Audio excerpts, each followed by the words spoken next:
massive provider of jobs, predominantly to women, predominantly part-time, but it was a pathway that allowed women who maybe had children to actually go to college, learn a skill, make a living, and keep with their families, which is to be commended. It's also an industry which is used every day by very many millions across this country. I myself am a great user of different aspects of the beauty industry, as are most women, and I would argue most men. I mean, everybody has a haircut. A lot of men now have a shave. It's not now considered to be sissy to wear moisturiser. Even my husband ventures to the odd drop of moisturiser every now and then. So it's something where it's become normalised to us, but completely underrepresented and undervalued in every sector of government. And I think that became very obvious when we first went into lockdown, and questions were being asked of the government around support for the industry. And I'm embarrassed to say that the Prime Minister even dismissed it with a smirk and a laugh when he was asked a question in PMQs. As some kind of pink and fluffy organisation, which is purely there for the whim of women and had no relevance at all to the everyday economy and jobs market. So that's something that greatly angered Judith and I, and made our mission to get justice and some satisfaction and recognition for the industry even more determined. But anyway, I digress. That's why we started the industry. And we started looking at aesthetics, and we're still in the middle of an inquiry on aesthetics. And we've looked at various other things like contribution to the menopause. We've looked at so many things, I can't even remember half of what we've looked at. But today is relevant because we're going to be looking at insurance, not just insurance in the terms of insurance for individual people and for companies and therapists, but also, if we may, we'd like to touch on insurance in COVID. Now, I can tell you a story about a Pembrokeshire beautician who's invested a lot of money in her business, has not been operational now since, well, she reopened for a brief time when we came into lockdown, went straight back into COVID, and yet her insurance premiums have actually doubled. And that's something that's really bothered me, because people are not earning money, and how on earth are they supposed to pay these things? So our witnesses today, I know, because I know some of them, and I know they're experts on everything. I'm talking here about Caroline Larasey and Lesley Blair, who are absolutely phenomenally expert on every subject, including what's the best dye for my roots, Lesley, which I know Judith is very keen to ask you, because I'm a natural purple and it just keeps growing purple. I don't need to touch it at all. But and I need a shaver so I can do my hair because it's gone a little bit wild now. So we have 4 guests. We have Mark Moloney, who's Managing Director of Professional Beauty. We have Martin Rowe, who is Head of Operations CPD. We have 5 guests. Eddie Hooker from Hamilton Fraser. We have Caroline Larasey, and we have Lesley Blair. So what I'm going to ask you to do, guys, if I may, is sort of, if I can ask you all to give like a 3-minute spiel, who you are, what you do, where you come from, where you're going. That would be really great. And then we maybe can ask you some questions around, first of all, the first half of the session, we look at insurance from within the industry in normal times. And then we can maybe look at the COVID considerations of insurance. And the first step on the starting blocks, I can't see him on my screen, so I'm going to roll over till I do find him. I can see him now, and you can get your hand off your face now, Moloney, because it's over to you, Mark Moloney. Can I just interrupt and say one very quick thing? Alistair has just said we have to say, just to remind everybody, is that okay, that the session is being recorded and the minutes and the recording will be made available online after the meeting. And we have to say that, so thank you, sorry. Over to you, Mark. I won't swear then. Thank you, Madam Chairman. So I'm the Managing Director of a business that does events, awards, magazines, and likes to think we champion the industry, both for hairdressers. Our biggest famous strand is Hairdressers Journal. It's been around 120 years. We do a big show called Salon International. We have a magazine website called Professional Beauty. Incidentally, Salon International get 38,000 visitors. Trade in October. Professional Beauty will get an audited 30,000 visitors. These are all trade professional events. And the business has been going I've been involved in the business for 30 plus years. And the brands have been going ahead just for a while. My particular interest in today, obviously, is defending the industry, but I have an interest to grind is we offer insurance. Now, that's not entirely accurate. We introduce insurance. So for £55, you can be covered as a beauty therapist up to 6 million quid in any one claim. And we have a salon policy for salon owners, and we also cover nail techs, hairdressers, and salons. So either as an individual, as a freelancer, or as a salon or a small spa employing people.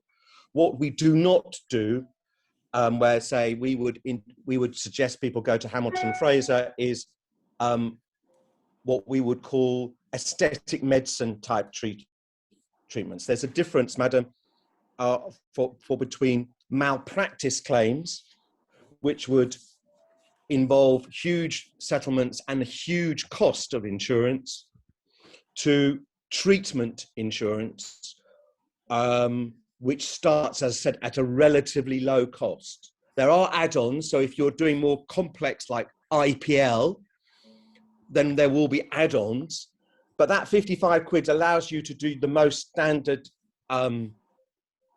treatments and get covered. And we have around 13,000 people covered across our hair and beauty policies. But we are an introducer, and obviously we want to make sure that people are getting a fair policy that covers them properly at a fair cost. And but the details of insurance, I am not qualified to talk about, other than I know what is covered and I know what people pay for, but I'm not the insurer. That's enough for me.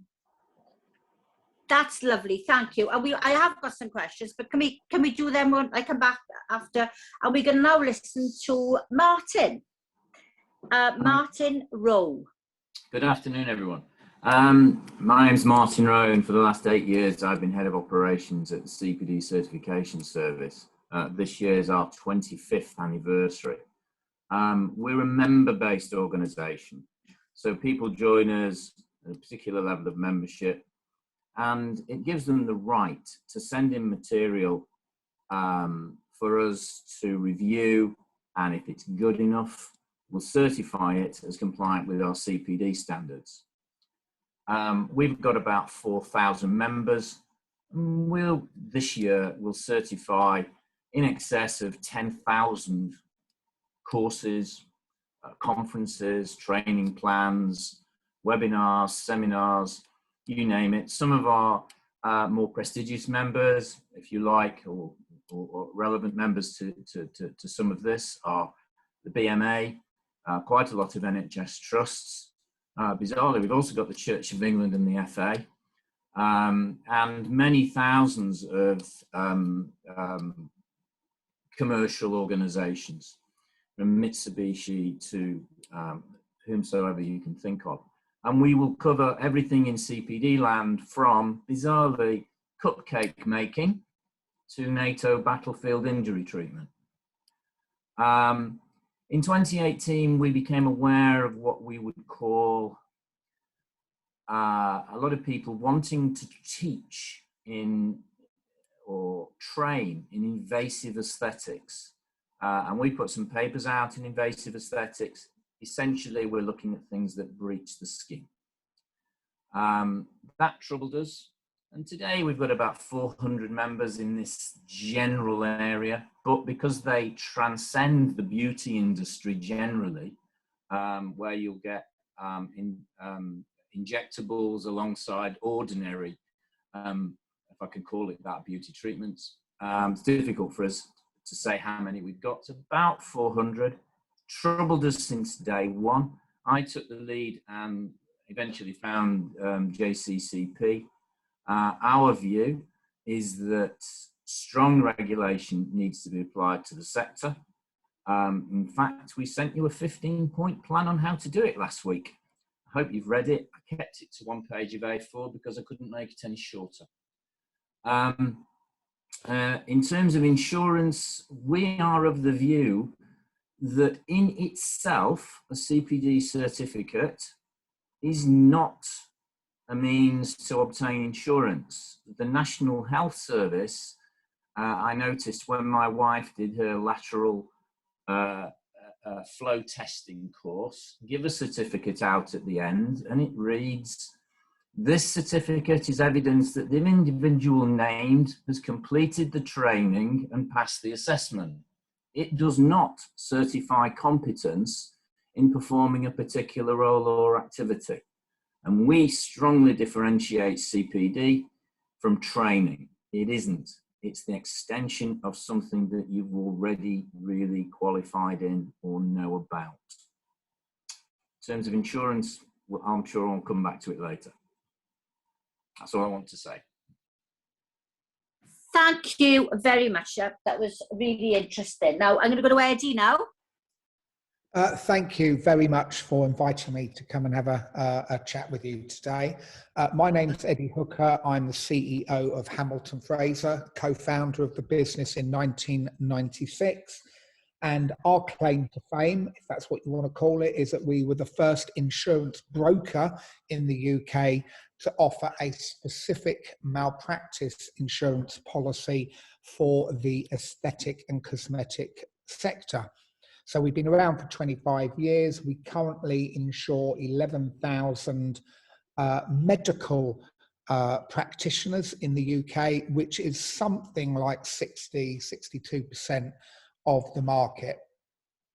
We consider ourselves experts in providing insurance to this sector. We are not the ultimate carrier.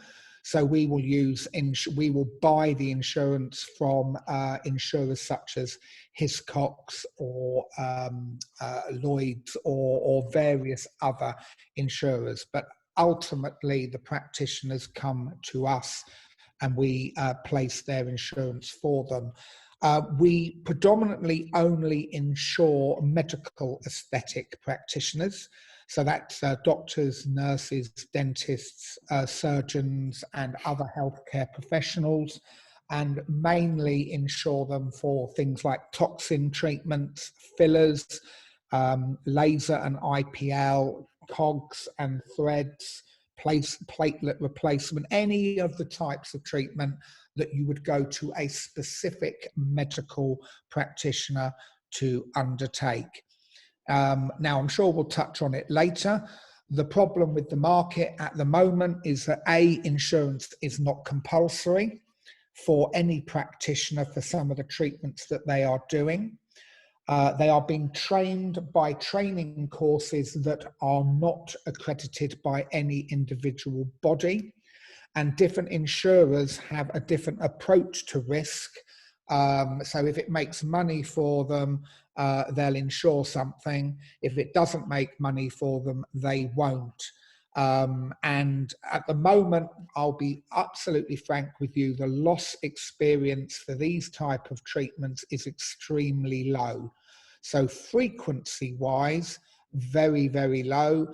And in terms of most claims, it's generally surrounding dissatisfaction claims rather than catastrophe claims. We do get those, but they are few and far between.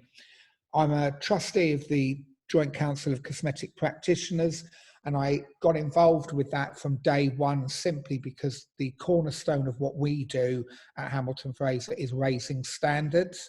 So we are actually quite picky about the type of practitioner that we'll ensure. I do think the beauty industry has a huge part to play in the cosmetic market. And if you really pushed me, I would say it is probably the biggest distribution network for these type of treatments for girls, boys, men, women, and for those that are suffering from physical issues through to mental issues. It's probably the most important sector, I would say, at the moment from a mental health perspective. So that's my background, and I'm happy to answer any technical questions on insurance that you might have.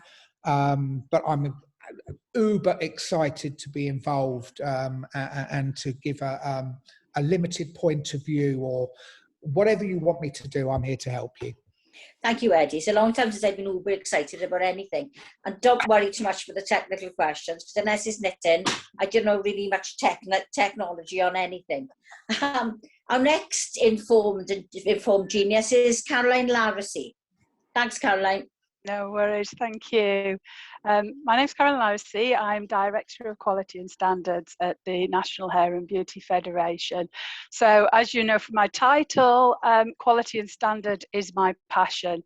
And what I thought today is I'd go through some of the things that we do as National Hair and Beauty Federation, how it supports the beauty sector and aesthetic sectors going forward, and some of the thoughts we have going forward of how we can support the sector.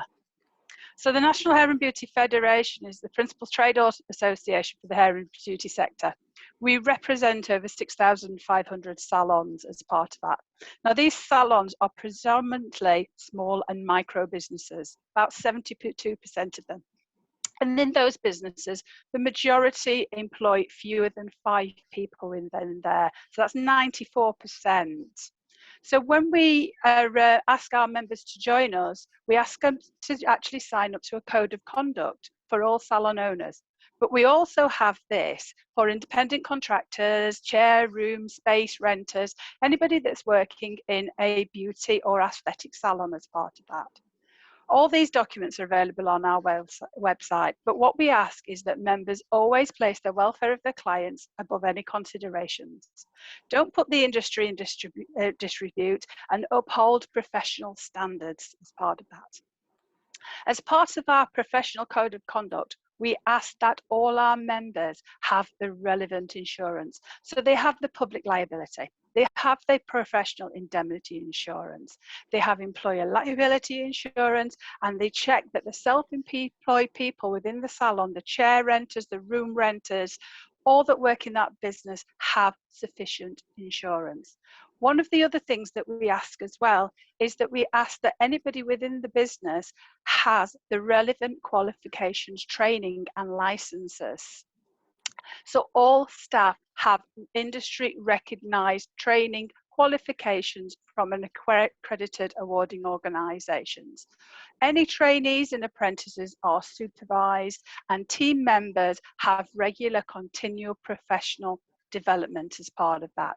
As part of our code of practice, we also ask them to abide by health and safety guidelines such as PPE tools and equipment, and they also look after their standards, professional pride, ethics and customer services as part of that. In beauty, we're very strong on making sure that salons use healthcare questionnaires, that they do thorough consultations, they follow protocols to make sure they look after the welfare of vulnerable clients and those that are maybe suffering from mental health issues, as well as looking at the age restrictions. A key point as well is about the advertising and promotions, making sure that they're actually on the ball and making sure that they cover all the laws and all the requirements as part of that. As part of our membership, we offer a hair and beauty alternative dispute service, so that if there is a salon or if the consumer out there that has a concern with the salon that needs to go that little bit step forward before going to the courts, they can come to us as mediation as part of that, and we can support both parties going forward to hopefully get a mutual decision. Because we all offer all of this, we're able to offer our members a tailored insurance package. We very much work with our insurance provider, and we read the fine print for our members, so we make sure that everything's covered. Now, it's not part of our membership that we say to people that they should take the insurance on board. What we do is we just recommend as part of that. So what we do is we actually work extensively with CoverSure to make sure the policy meets the needs of the salons in there. Everything that a salon needs, because one of the key things with insurance policies and what members don't actually read and salons don't read is the fine print. They totally rely on the overarching information within the insurance policy and actually don't delve into the detail. And then when it actually comes to a claim, they actually realize that they might not even be covered going forward. I think this is very particularly prevalent in the aesthetics industry, as the appetite from consumers for the treatments has grown rapidly over the last 10 years. The variety of aesthetic treatments and the demand for them has moved faster than the development of qualifications and training. So this has led to a prevalence of short courses and training, and which has led practitioners to misread that they're actually trained or even qualified to do these treatments. But this has also been confusing for insurance providers, as insurance providers do not actually know sometimes what has actually been covered in the course and the depth and breadth of training. And what happens as well is some of these short training courses actually include insurance as part of the training package. So we recognise that there was a lot of confusion out there. So in 2018, we produced a guide for qualifications and age restrictions. And this tells a consumer and a practitioner out there of what the treatments and services are and what academic progression is required to go as part of that. This guide was also developed to help insurance providers, training providers out there to understand that you can't jump from a level 2 qualification into a level 7 training. You have to actually go through all the skills and knowledge as part of that. So as I said before, one of the key concerns was the misrepresentation by insurance provider of what is a regulated qualification and what is an in-house qualification, and the depth and breadth of training. So a regulated qualification is with by accredited awarding organisation. An in-house qualification or a CPD qualification is just that. It is continual professional development. It's about that broader skills. So you should always have a recognised qualification before you actually get any type of continual professional development going forward as part of that. So we feel that there should be some sort of level playing field out there that clearly says to get insurance, you must have a recognised qualification. As part of that, then you should go further and on an annual basis complete CPD to keep your knowledge and skills up to date as part of that. In conjunction with that, we feel that salons and aesthetic practices offering non-surgical aesthetic treatments should be licensed. We think a licensing system through local authorities is the best and effective way of doing that. By doing it through the local authorities, that will mean that all the practitioners out there will need to have a recognised qualification to be able to get that licensing. And again, from one of the significant advantages of this is that the business has the most to gain as part of that, because they are responsible for making sure their employees out there actually meet those requirements. So I think in summary, what we're actually saying is there needs to be a mandatory licensing for salons that actually deliver beauty and aesthetic treatments all the way through as part of that. We think that should be through, you know, a licensing scheme through local authorities. We see that as the best way forward.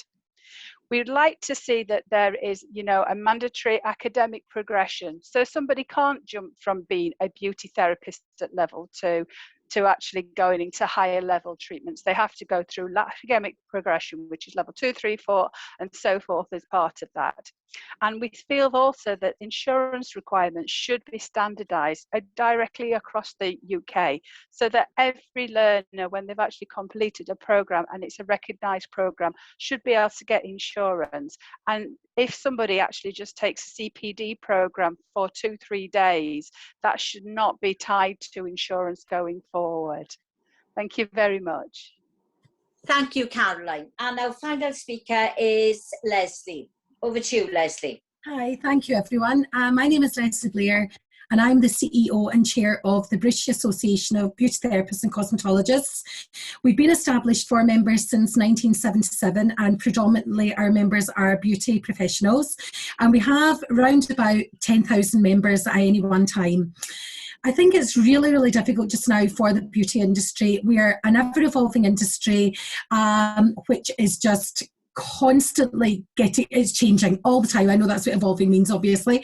It's difficult to keep up with qualifications. So what that means is that when new modalities come out, and by modality I mean new treatments come out, it's very difficult to have any industry standards attributable to this new treatment.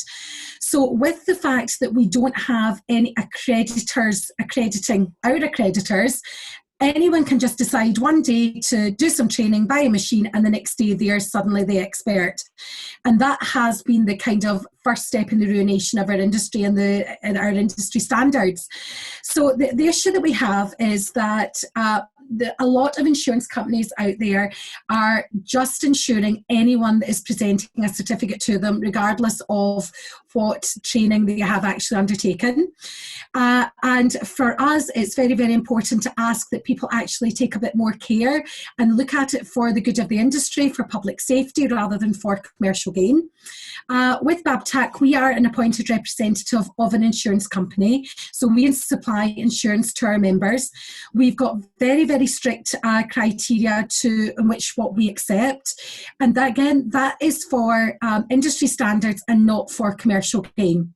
We are a non-for-profit company, so it does make it easier for us to do that for the good of our members and for the industry. And as an industry professional, I've been a therapist for over 30 years. I've been a teacher, I've been an examiner, I help write qualifications. So I feel that I've seen the kind of movement forward and evolution of our industry. And really the way that it's got now, it's very, very difficult to see that people can go and do a 1- and 2-day course and come out calling themselves a beauty therapist, and not fair to the people who are actually promoting professional standards and working towards industry standards. So I think for us at BABTAC, we do short course accreditation, but like our insurance, we're very, very strict in our criteria. We do, our sister company, SIBTAC, is regulated by Ofqual, so we are a regulated examination supplier. But when we are doing our short courses, we do mirror the process that when we're looking at our regulated qualifications, when we're looking at our CPD and our short course certification.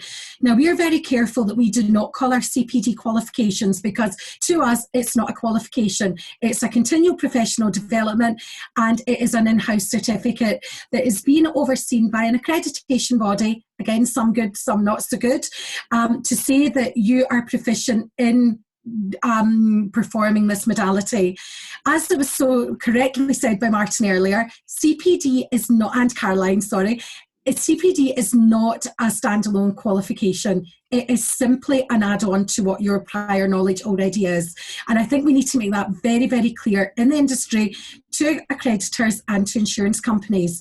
Whilst I feel CPD has its massive issues in our industry, it's also one of the most important attributes that we need for our own continual professional development as a beauty therapist.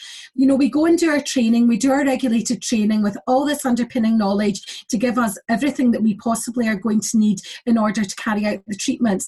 But as I just said previously, things are evolving on a very, very quick basis. So we do need to be upskilling ourselves on a continual basis as well. And this is where CPD is so important and so integral to our industry. So it's there, it is needed, but we just need some sort of oversight for it. So that if you are doing some training, we hear all the time people having paid thousands of pounds for training, and it's not even worth the paper the certificate is printed on, because what they've done is they've done a course that, as an in-house certificate with no prior knowledge. So ourselves and other insurance companies potentially are not going to insure them. Not only that, they are not safe to practice, and this is a public safety issue that we have there. So this is where it's very, very important that we just get this right, and we ask all insurers to be a bit more mindful when they're taking on policies, etc. I know for us, we have a full education team that totally goes through and does rigorous checks on all of our manuals and everything. We check for plagiarism, we check for even spelling errors, everything. You know, our girls go through this very, very rigorously before that we will accept somebody onto our accreditation programme. Next step, we only allow in-house printed certification. So we are in control of each accreditation certificate that goes out. We have a registration number on it, so we can be absolutely assured that if that person has a certificate with what it says on it, that we know that they have followed the correct procedures to actually get that. So, for example, if you don't mind me giving you an example, if somebody comes to us and they want to do a facial course and they have got absolutely no prior knowledge, we will allow them to do it. However, the certificate will state it's an introduction to facials, so that when the consumer or the customer comes into that salon, it's a bit like Ron Seal, it does what it says in the tin.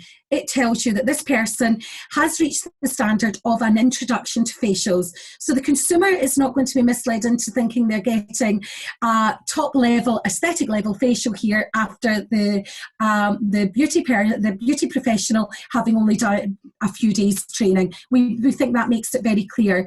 The other thing, we've got a major issue just now with our industry is a lot of accreditation providers are allowing people to write whatever they want on their certification because they're printing them themselves, which is an absolute nightmare, and it's just a disaster waiting to happen. The amount of level 3 certificates we get through from accreditation companies is frightening. Now, accreditation companies should not be using the level not on the certificates, because level is attributed to a qualification. So this is what's confusing our industry. On a daily basis, we get in that people have done a 2-day course as a level 3 teaching qualification, and it's no more than a 2-day attendance certificate. And this is where the confusion lies, because the consumer thinks they're doing the right thing. I know myself and Caroline and other industry bodies are shouting from the rooftops to make sure you're doing industry standard qualifications. So the consumer sees level 3, this is great, this is what we're told to do, and it's not a level 3. And the amount of professional people that I have seen that have been kind of confused by this, spent a lot of money, and they have got something that is not correct. For me, standards is my absolute buzzword. All through my career, that's been the most important thing. I think if you're going to do something, you do it correct. So we need to be making sure that everyone is following these same standards, and that we've got this industry standard, as Caroline mentioned previously. It's just going to make it a level playing field for everyone and for consumer safety, which I think is very important. Now, for myself, as a therapist who's worked really, really hard to try and raise standards, etc., it's very, very worrying for me when I see that some accreditation bodies are allowing people to qualify, I put in inverted brackets, in plasma, in skin needling, in PRP threads, in all of these, or PDO threads, sorry, PRP for the blood as well. All of these things are professional treatments that need proper fit for purpose training. You're not getting that attending 1 or 2 days.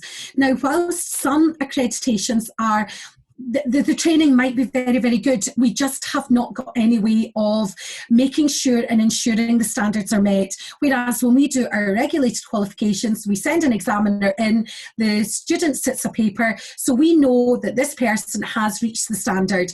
And this is why with any CPD or any short course, that's why we need the underpinning knowledge of the regulated certification there, just to back up what these people are actually doing. I think, you know, we definitely we made a big commercial decision with it. We took a massive drop in numbers for it. But I think for public safety and for the good of the industry, it's the way that, you know, we've got to go forward. I sit on a lot of industry committees. We take it very, very seriously. And we feel as an accreditor, we are doing the right thing because we are self-governing to make sure that we have got the standards in the industry. And this is why we call out for some sort of regulation or licensing. So we have got the oversight in our industry so that we actually can then rely on the certifications, etc., that people are putting out. And definitely the use of the word level has got to be kind of reined in a bit. And for insurance companies to please just be a bit more mindful when they are actually looking at certifications, etc., and look to see what people have, because that's where it starts at grassroots level. If people are not getting insured for these courses because they're not fit for purpose, then the colleges are not going to be able to, or the training centres are not going to be able to supply them. And I think that's very important. I'm just having a wee quick look to make sure that I've got it. The other one thing that is the reason that we print our certificates in-house is and I'm sure that other accreditations bodies out there will concur with this, we get so many people using our logo without actually being one of our accredited providers. And that is very, very difficult, because what we are working really, really hard to maintain the standards, and then other people are out there and diminishing that. So we are very, very in control of who's using our badge, etc., because we print all of our own certificates. So really that's for me. But just summarise it, please, everyone, if we just actually act a bit more in utmost good faith for the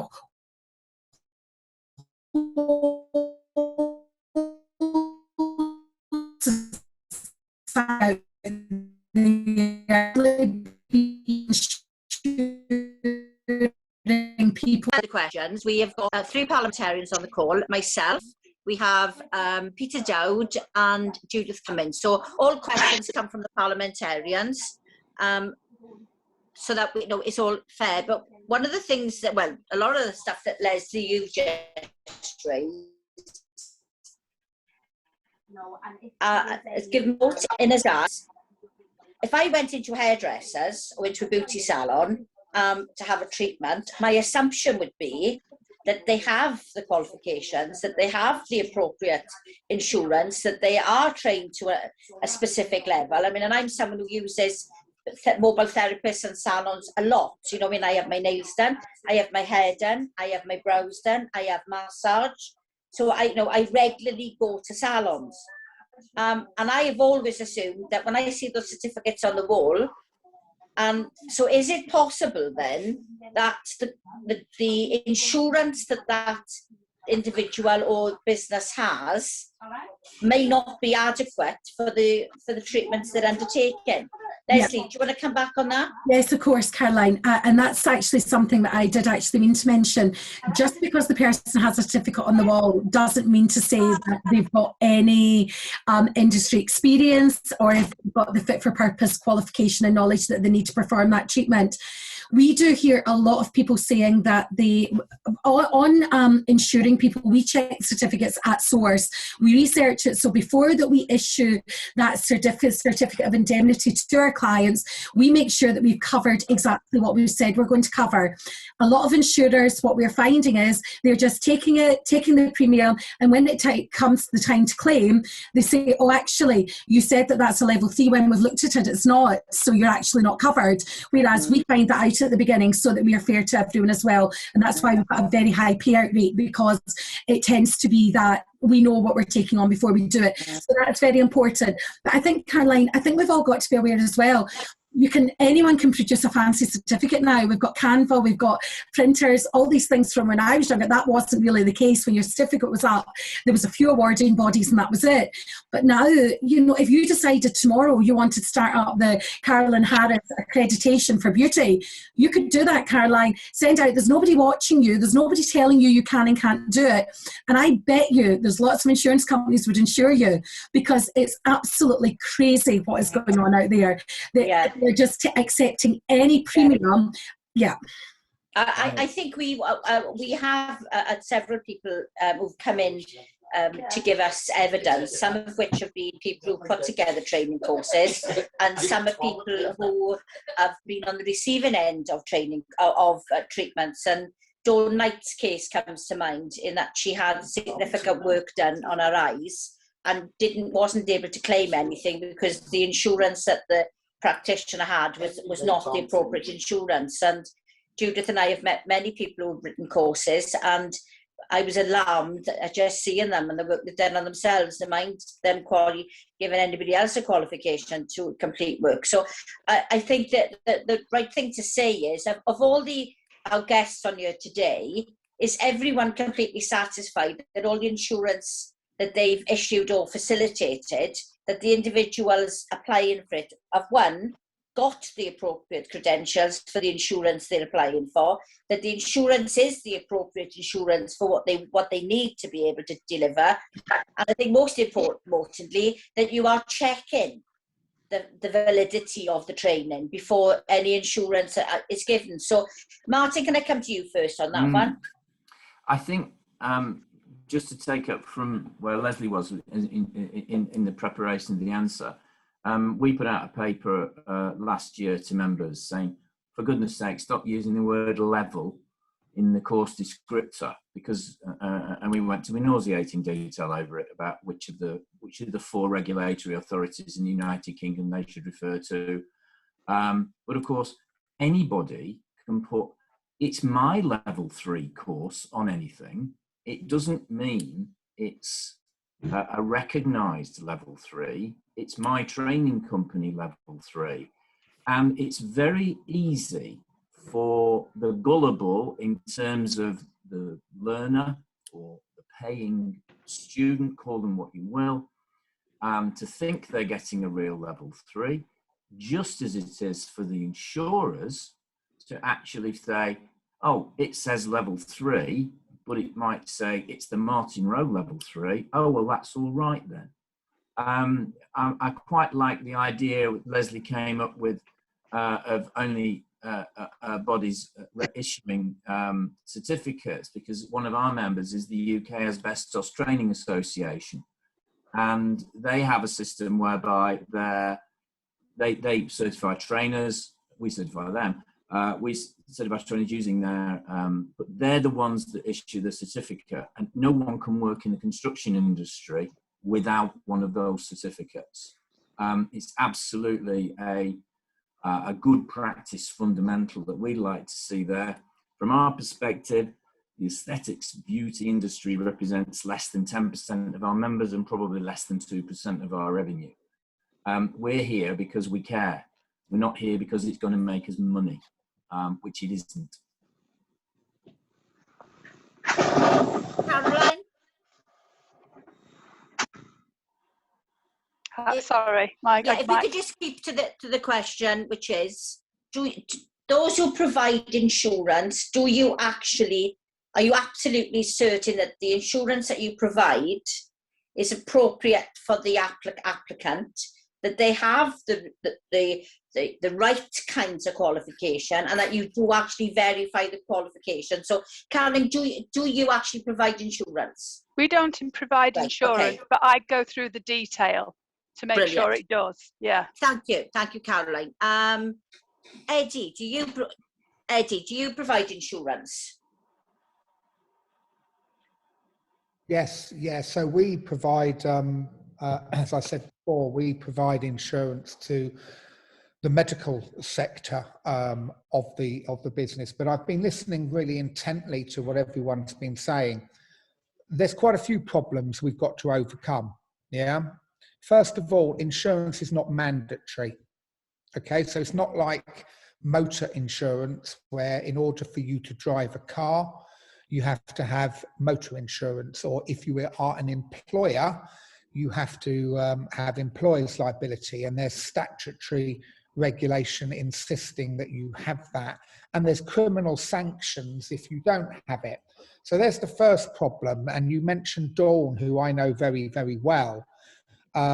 That particular incident, that doctor allowed his insurance to lapse. There was no one there checking, and there was no comeback on that in that doctor for not having insurance, because it's not compulsory. It is compulsory for a medical practitioner to have indemnity insurance for their NHS work. Right? So that is a statutory requirement. But for the beauty and elective cosmetic industry, and I use the word elective, so it may be medical, it may not be medical, but it is elective. There is no compulsion on anyone to have insurance, let alone a level. Okay, but Eddie, can you just confirm that when people do apply to you for insurance, yes, that you as an organisation do check their qualifications, and do check that the actual insurance that they're applying for is appropriate for what they're asking for. So you don't sort of give them an insurance for someone who's qualified to do, and I'll tell you why I'm asking this, but someone who's qualified to do teeth whitening, when they're actually only had a 2-day training course or a 2-hour training course using the stuff that we know they use to clean pools. Okay, so that's the kind of thing I worry about. So we do ask for evidence of qualification. So if you're a medic, you would have a medical qualification. You're a member of the NMC, GDC, GMC. Now, can I be open with you? We do look at every certificate, but we don't have the resources and the ability to check every training course that is out there. So we would accept a certificate that would come in for, say, fillers or toxins or teeth whitening, but we wouldn't necessarily know the quality of that training and the quality of the training course. And that's worrying, isn't it? And that's another thing I had on my list that I'm sorry I went a little bit off. Okay, only because I need to get these questions in, and then others need to come in. We need the training courses to be accredited. Yes, and that's what this state PPG is looking at. Now, we're looking at getting a standard of recognition. So, Lesley, obviously we know what you do because you've told us. Mark, sorry, I was going to come to Martin again then. Mark, so same question. The company that are brokers, which are in effect like Eddie's company, though specialised in beauty, we would certainly not allow somebody who trained in nails to do insure them to do something they weren't insured on, and they do spot checks. Now the debate, of course, so we absolutely do. They do that, and they have a team of people checking. But spot checks. Sorry? Can I just take you back? You said spot checks. So they don't actually do an investigation into applicants to discover. They will. No, they will. I need to be careful because it's not actually my organisation. But as far as to the best of my knowledge, because obviously I am responsible in promoting this, they will. Is it just me, or is Mark Fraser and qualification? Yeah. The area of hold on. The debate is what that people round the debate that people around the committee is, it's what is an acceptable qualification. So I may say, or somebody may say, a 2 or 3 day course in nails is enough to have you qualified, whereas other people on this meeting or other people in the industry may not. So I think there's more nuances. So I can answer your question, Carolyn is saying yes, but what is an acceptable qualification? Yeah, but I mean, that gets to the heart We of don't, why we don't sell, this we work. don't sell, you know, you are not, we don't sell cover X when you only have Y, to answer your question. Right.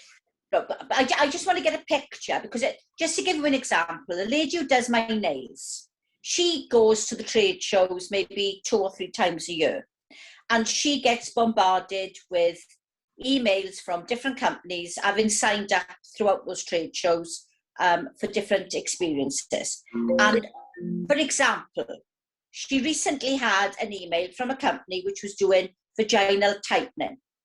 The machine was £4,000. The course offered by the manufacturer of the machine was £4,000. There was no prerequisite experience or training required to buy the machine. So for £8,000, she could have opened up a business, and if anyone was insane enough to go and have that treatment done, presumably, what I'm trying to get to is who on this call would actually give insurance to somebody who, under those kinds of circumstances, where they buy a machine and they've had in-house training by the manufacturer of the machine. It is not recognised by any organisation. It's not an official qualification to any, not to use the word level, Martin, before I have a row, but it's not any standardised qualification. So would she be able to get insurance to practice that? Well, who would give it to her, where from, and what would be the consequences be if someone needed a claim? So I'll come back to you, Mark, because I think you're... No, we wouldn't, because we do not offer what we would call invasive or advanced or high that advanced. was an extreme example, but I'm talking about, I tried to give it you extreme example, because that's what I know about. In general, if I go to a trade show, if I have an email, I buy a machine, I buy equipment to do a specific treatment, I've had no prerequisite experience or training, I've bought the stuff, would I get insurance? I think you make a really good point, and I think I know I do, but I just want to know. But can I know you want, but there is in my view, there's a significant and massive difference between invasive and advanced treatments than standard beauty treatments. So, you know, there is both in the level of risk and the insurance. So there is a difference there. Well, yes, but you could not, having just done a level, I don't think anybody here would insure somebody who has just done whose all their training is in nails, to offer to take one of these courses and be insured on that basis. Right, but you could take that to the other end of the scale and say someone who's doing what's those nails? I would never have them. What are they called? Acrylic. Someone's been trained to do acrylic nails. They've had a couple of hours course to do acrylic nails. That is a really dangerous substance. You know, people wear masks to do acrylic nails. So yeah, those could be done quite. Many nail technicians. So you're getting into and I will. Yeah, I just want to know at what point you would give insurance. Do you check all these things, or do you not check them? Yes, we do check the thing. We do check the thing, Carolyn, but there would be a debate amongst the people here whether some people would accept, say, a week's training in this, and maybe other organisations would argue that that wasn't enough. So, Martin, I think you're opening up a whole new debate here, which I hadn't even thought about. But the point is, are you saying that you are working with an insurance company which would provide insurance for someone to be able to practice the art of acrylic nails if they'd had a week's course? Yes, it's the option. All insurers, 99% of insurers do not understand the treatments. They do not understand the training. They do not understand the qualifications. There is a difference that one insurer would only insure a beautician and another might only insure a medical practitioner, like us, yeah. But overall, if we had a beautician come into us at level 3, we would expect them to have the requisite training from a company like BABTAC or through the... Okay, but then presumably, Eddie, if I then had, I've had my couple of days course on acrylic nails, I've done acrylic nails for someone and I've burnt their nail beds, then they want to come back and make a claim on me.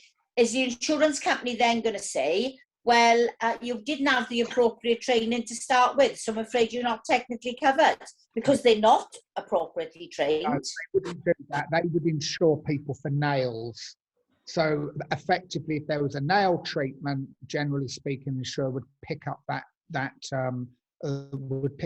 claim. There would be an expectation that they had been trained, but I would agree 100% with Mark there. They wouldn't debate whether a 2-day course or a 5-day course is relevant. I'd agree with that. Majority of the insurance providers will insure anything. I mean, ours won't. They will pay. Wait about a cat. Hang on. I'm chairing this meeting. It's not a free-for-all. Okay. In actuality, the only people who should be speaking are the parliamentarians at this point. I was just trying to establish a base as to where we move on from. And it seems to me that as long as you've got the money to pay the insurance, it doesn't really matter what you got, you can get the insurance, which is what worries me and is something that we need to be looking at as an APPG. I'm going to go next to Judith, who's obviously needs to ask a question. Thank you. Thanks, Carolyn. My question again is to the insurers on this call, which is Eddie and Mark, I suppose, which is, as a consumer, how do you know if a salon or a practitioner is insured for the appropriate level of the treatment that you're getting? And for that, I mean, so that they, if anything goes wrong, either dissatisfaction or malpractice, how do I know when I walk in that salon that I will be able to take recourse if I need to? Can I ask Eddie first, please? Yeah, so the very short answer, you have no idea. So you walk into, let's call it a clinic to begin with, and you see a young lady in a white coat. You will, as a consumer, make the natural assumption that they are qualified to do the treatments they are giving you. The same when you walk into a beauty salon or a spa, you would expect the individual that is performing that treatment to be qualified. There, as I said before, there is no compulsion for insurance. There is no compulsion to publish your insurance. And therefore, there's no register out there where you can actually go on, no formal register, and most of the public wouldn't know, with all the respect, wouldn't know who BABTAC or the NHBF are or the JCCP are or who Hamilton Fraser are. They wouldn't know. So there needs to be, if you want to get ultimate protection, there needs to be a database where consumers can check the qualification and the training and the fitness to perform those specific treatments, whether they are a massage or whether they are an invasive filler. That's my view. So can I just check then, because you said about no compulsion and no mandatory register. Would you support, as an insurer, would you support an industry standard and a recognised insurance certificate for all the industry? I think I would recognise a standard that all practitioners, whether they are in the beauty sector or in the medical sector, has to adhere to. I wouldn't support a single insurance scheme because I don't think that's the way forward, but I would expect insurers to be compelled to provide a minimum quality of insurance for those practitioners and treatments. And would that minimum standard be recognisable by the consumer? Yes, that's what you need. Yeah. And the same questions to you, Mark, please. I think what has been said is right. You could walk in, and if you were, the practical is that 99.9% of people would walk in and they think they're insured and they don't know. So that is correct. you could ask to see the certificate of insurance, and that would detail what it was covered. So it's not how people act though. No, that's what I mean. That's why I'm saying it's not standard, but you could ask for that, and that if it was a reputable body, or reputable salon, she would provide the assurance she would have. But of course, 99% of people wouldn't do that. But yes, that is available, but it's not standard. And it is quite possible that some salons could be insured and they haven't got the extension to do all the stuff that they're doing. Most obviously responsible salons and clinics would do that, but it's quite possible that they could be practicing and not be covered in every aspect. It does worry me that the Caroline Harris College of Beauty could issue me with a level 3 certificate in laser hair removal, and I could set up a salon tomorrow, really, and get insurance. And as a consumer and as an MP, I just want some assurance that what do we do to stop that happening, because that's obviously just unacceptable from anybody's point of view. I think, can I just answer that? If you look at, let's say, the more invasive procedures, if there are claims, they could be expensive. So the insurance companies have a financial motive to check. So I know that my insurers will look at the various courses. So if Caroline does a course, that they would not insure for that course. So there's lots of arguments to say this course is right or wrong. I mean, just to get an idea of the levels, I suppose, and the scale of this in the industry, how many how many people have you turned down for insurance, and under what circumstances? Is it because they've not got the relevant qualifications, or I'm trying to understand the scale of this insurance out there for the consumer. If I can ask you, Mark, first. Mark, me? Yes, please. I cannot give you on it the accurate answer to that question. I do know that my insurers turn a lot of people down. I do not know what proportion or how many, so I cannot answer that. Do you think that's something you could get back to us on? Yep. Oh, thank you. And Eddie? We turn down 20% of all applications, generally because they don't have the right training qualification certificate for the particular treatment they're asking to be protected for. Comes back to my previous point. That's our own initiative rather than using any particular national standard to work against. The other point to mention, Judith, very, very important, that practitioners buy in many cases on price. And they don't even ask the questions. And increasingly, as business is transacted online, where you can just go onto a website, click that you are a beautician or a medical practitioner, increasingly you can buy insurance over the internet. There are no checks and balances, and it comes back to Mark's point, where then you are relying on the insurer doing spot checks. Very, very important. There are also training organisations out there that have their pet insurers, and they get a commission for it. So, of course, they're pushing their practitioners down a certain level to get a financial remuneration. They're not checking whether that insurer knows what they're talking about, or even if the cover is adequate. Some of them aren't even representatives under the FCA regime. So there's a wide range of issues here that we have to go through when you're looking at how to ensure that the public is protected.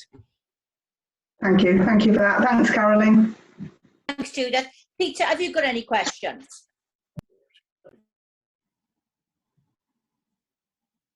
Peter, I haven't got any questions. Okay, I can see Lesley's got her hands up, so you can say something quickly, Lesley, but I want to come back on this. other thoughts? Yeah, just very quickly on Eddie's comments there about some of the training providers using individual insurers. Usually the reason for that is because their course will not be insured by anyone else, and to be able to get them to sell that course to the public, they are saying it's insurable, but what they're not saying is it's only insurable by one company. And a lot of accreditors will only insure their own training as well, that you've got to do their CPD course to be able to get insurance, and it is simply a way of them just selling more insurance, which is wrong. They're not following any standards. Okay, so let me get this straight in my mind.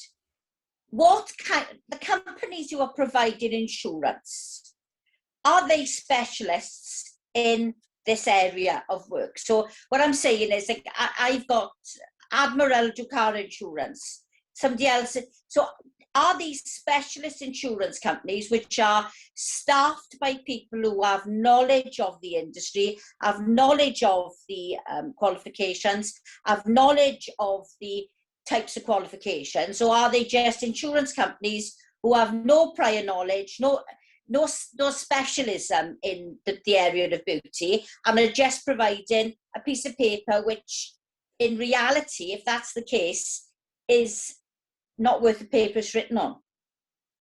So, Martin, do you want to answer that one? Not worth the paper it's written on. Goodness me. Thank you. I would say that the vast majority of, well, I can come back on the how many people would we reject as an analogous answer to do this question about insurance, because I'm in the lucky position of being able to sack members. And I do repeatedly, because we value our reputation. And I think I sack between 15 and 20% of the entrants who come to us and want to train in aesthetics, because they're not capable of doing so. And it's blindingly obvious when you look at the material. It's plagiarized, they haven't written it, they can't write in English, a great many of them. But having said that, I've also sacked 2 doctors who wanted to use dermal fillers to do butt filling. And when I looked at their GMC registration numbers, one had retired and wasn't registered, and the other, quite bizarrely, was an ophthalmologist. And I just turned around and went, no, sorry, we don't want anything to do with you, off you go. So we do some sort of validation check before we let them in. We ask for CVs, we ask for their qualifications, and we try to follow the JCCP. Just to get this straight in my head, you do check qualifications. You don't do a spot check. You check people's applications. We ask all of them all the time to send their CVs in to prove that they are competent to train. Whether or not, and it comes back to a previous point, I think it was, you used the nail one, you know, is a 2-day course sufficient to be competent in doing something? No, a 2-day course is competent, is enough to say you've completed the training. We advise all of the people, all of the time, to maintain a relationship with the trainee and only give them the certificate after they've seen some, what you might call, you know, real life experience. You know, they've been mentored, they've got something that's come back that says, okay, you know, here's some photographs of what I've done. Speaking as someone who's having to do our nails and hasn't done them personally now because of the lockdown, I can't even file my nails properly. And I would have thought just that basic, not knowing what is appropriate to put on your cuticles, how do you actually properly take the, I mean, I'm talking about nails are probably the most simplistic, if you like. So it would take longer than 2 days to teach me how to cut and file and prepare my nails before I put anything on them. So I'm really concerned that people maybe getting insurance, because we know they're getting qualifications that are not worth the paper they're written on. So I'm really concerned that they're also getting insurance, which is worth even less than the paper they've written on. Absolutely. So Lesley, can I come to you on that particular point about, are you, as an organisation, is the insurance that you were offering, is it specialised? Yes. Working in industry? with knows all about the industry, always suggest a company who've chosen to give beauty insurance? Okay, so we work with Balance as an underwriter, and they've got a team that work with beauty, but we do all our own checks in-house, and we have a fully qualified education team. We have secondary school and college level lecturers, we have teachers, we have industry professionals, most people with over 30 years experience. So we feel when somebody sends in a certificate, if it does not have the off-qual badge or another regulator's badge on it, then we do look into it. So we feel that the excuse of not having enough manpower there to check certifications is not good enough, because I think you need to have the knowledge in-house if you're supplying this to keep our industry right. So we need to make sure, and we do on every single certificate that comes in the door. So if we get somebody coming in wanting to do one of our accreditations, because not only do we supply insurance, we supply accreditation as well, we check the certificate. So somebody comes through with a level 3 teaching certificate that we've not seen before and it's not from somebody we know, we check to make sure that that is a fit for purpose regulated qualification. If it's not, we don't accept it. It's as simple as that. Eddie, can you answer the first question? Specialist or just an insurance company? We're specialist. We are specialist in medical aesthetics. So we understand every treatment, we understand every course, and we understand every practitioner. What my point was earlier is that most insurers are not, and the consumer would not know whether that insurance had been purchased from a specialist or otherwise. Okay. Mark. Yes. Specialist or just an insurance company? Specialist. Right, so they've only ever done beauty work? No, but they've been doing beauty for the last 15 years, and they have a specialist team to do beauty. Brilliant. So why only spot checks?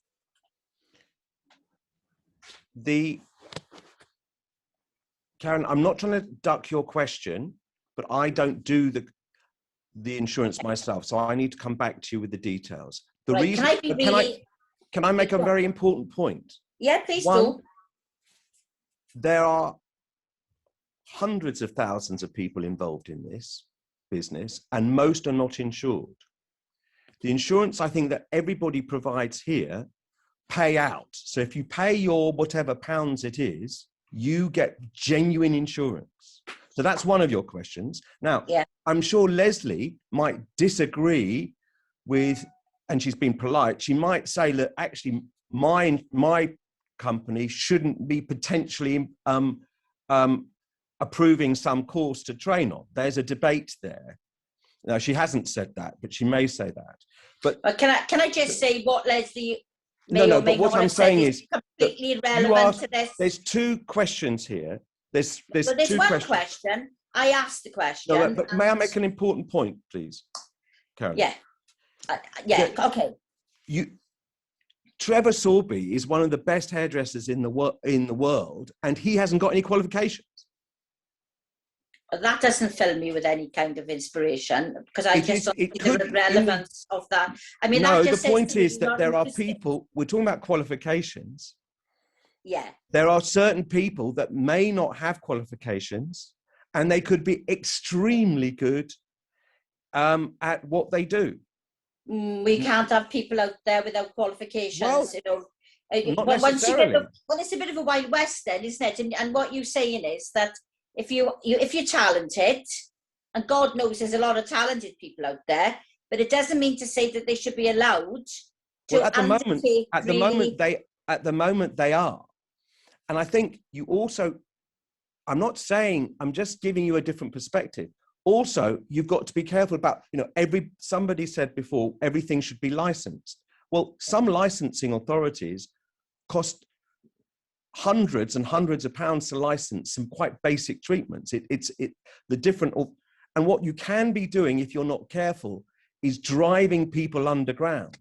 Oh, so, Martin, I'm going to stop you there and say, you may have seen some of the work that I've been undertaking for many years in the gambling industry, and the argument that you just came up with, around pushing things underground I have heard that from really high-paid, well-qualified lobbyists. but it was rubbish then, and it's rubbish now. No, with respect, so Carolyn. I don't expect. No, can I just make one thing? Because I have a database across hair, beauty and aesthetics of 450,000 people, right? And I've been involved in this for 30 years. Yeah. And we absolutely do need to push standards up. We do need, most of the people here, we are aligned. I'm just saying that unlike gambling, there are tens of thousands of people, as you know, you would come into your house and work from home. So we just need to, it is not the same analogy as gambling, because it is when you talk about things being unregulated and things being pushed into a black market, which is what you're talking about. Where people I'm just saying that there is, the de facto is that we should also be very careful not to push people more. We need to build people, not push them underground, because this is not a gambling casino. It is completely different. No, it's more dangerous. Well, it's as dangerous, though. Certainly as dangerous. If somebody who's unqualified buys fillers online, yeah, well, clearly that's and they've got no insurance, they've got no training, that is ridiculous. No qualification, and that should be illegal. It, Mark. They're doing it. We and everybody on this panel would agree. Everybody on this panel would agree. Okay, well, we came here to talk about insurance, and the consequence of insurance is if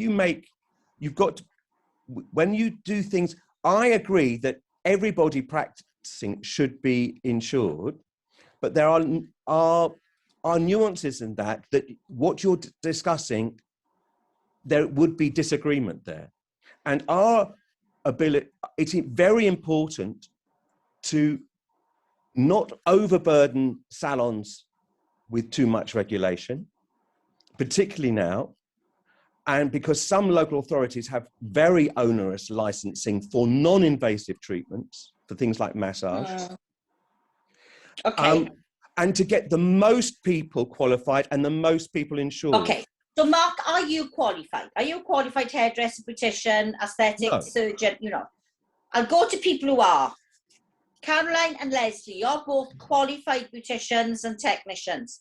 Do you think that it is appropriate for people to be practicing who have, one, not got qualifications, but are talented? Caroline? Well, we've always said, you know, you've got to have a national recognised qualification. Our insurance provider, who we recommend, that is a criteria. You can't get insurance unless you've got a regulated qualification. And do you think regulation will turn people into turn them into going work in the illicit back room, or is it going? No, I think it's going to raise the standard. Thank you. We did this with apprenticeships. We put our you know, an endpoint assessment in there that raised the standard, and this would do the same. Thanks, Caroline. Lesley, I will come to you then, Martin. Lesley, same question. A resounding no. I feel that everyone should have the underpinning qualification. We're working in an industry that is not safe if you're not doing it properly. Yeah. Look at laser, look at plasma pen, all of these things. These things should have an underpinning qualification that go with it. They should be insured, but lots of insurance companies are not abiding by that and insuring just anyone. And that's where the big issue is. Like Caroline, I think it would raise the standards. I think obviously, Mark, you are right. You would push some people underground, the people that are never going to go and do the qualifications, they're always going to do it, but we don't want them there anyway. And if we make it hard enough that they can't practice, then that's the way we've got to do it, and have some sort of kind of oversight on it. Thanks, Lesley. Martin? Just like Lesley said, we get our trademark stolen from time to time by people on Facebook usually, or Instagram, who are serving some sort of local market with some sort of invasive treatment. And I have to say, our trademark lawyers are our fourth or fifth biggest overhead in the organisation. We spend an enormous amount of time pursuing people using our trademark that shouldn't. To answer your principal point, yes, there should be. I've written to you, there should be an aesthetics licensing authority that supervises people, good people like Lesley and Caroline, who can go and do what they want to do, but has a national public register of everybody who's got a qualification to do a particular treatment which names their insurer at the time and which is maintained and kept up to date. And then, you know, effectively the licensing agency effectively becomes, if you like, the off-qual of the piece, although you could outsource it potentially to off-qual, but they look like the DVLA in essence. That's don't talk to me about the DVLA, please. It's in my constituency. Well, you know, I mean, they do write back to you eventually. And it can be done reasonably quickly. Good training organisations can come to the fore. Might be a bit flexible in the first early years because the geographical spread that they need to accommodate.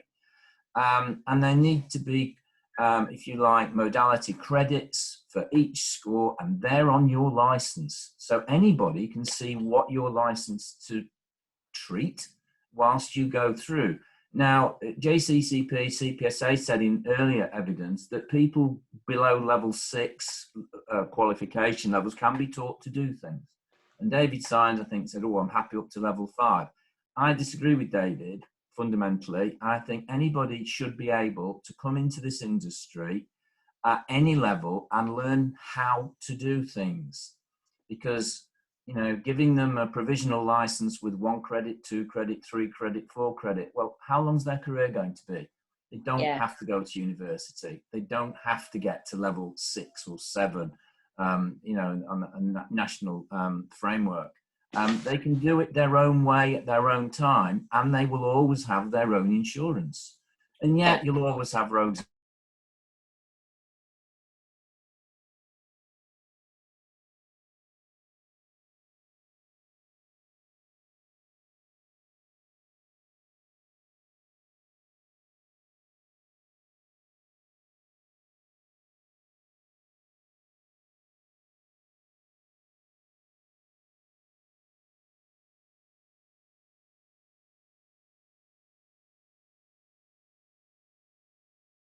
of communities, around about 15% of the property market don't join these schemes, but you've got to educate people and you've got to educate the consumer.